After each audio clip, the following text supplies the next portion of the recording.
पंतप्रधान नरेंद्र मोदींनी 500 आणि 1000 रुपयांच्या नोटा चलनातून रद्द केल्यानंतर अनेकांनी या निर्णयाचं स्वागत केलं तर काहींनी त्यावर टीका केली आहे। परंतु आज आपण एका बालपुढाऱ्याचं याबाबत काय मत आहे ते पाहणार आहोत। भारताचे पंतप्रधान माननीय श्री नरेंद्र मोदी साहेबांनी जो 500 आणि 1000च्या नोटांचा निर्णय घेतलाय तो अगदी बरोबर आहे। मी त्यांचं माझ्या वतीनं सहर्ष स्वागत करीत आहे।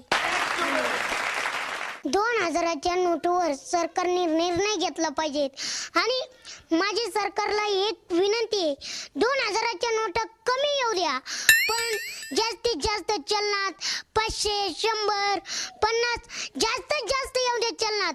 कारण आज पाना वांगी आणा गेलं 2000 दिसलं तर वांगी द्यायना कोणी, आणि आपल्याला वांगी घ्यायची असतात 40-50 रुपये पर्यंत, पण वांग्याला सुद्धा घ्यायना। शेजाऱ्याची गेलं 2000 घेऊन तर तो म्हणतोय पैसे सुट्टेच नाहीत माझ्याकडे। मग हे आर्थिक अडचण होती आणि सर्वसामान्य आपल्याकडे संख्या जास्त आहे सर्वसामान्यांची।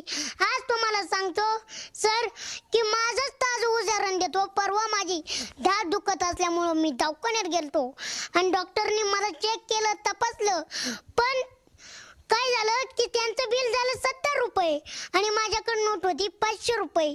500 रुपये असल्यामुळे डॉक्टर म्हणले की नोट आम्ही घेत नाही, इतक्या कोडून तुला सुट्टी देऊ। मग हेच पहा, 500ची नोटची घ्यायना तर बाजारात मंडईला गेलं तर 2000ची नोट कधी घ्यायची? तर आपण सुद्धा नुकसान सहन केलं पाहिजे का?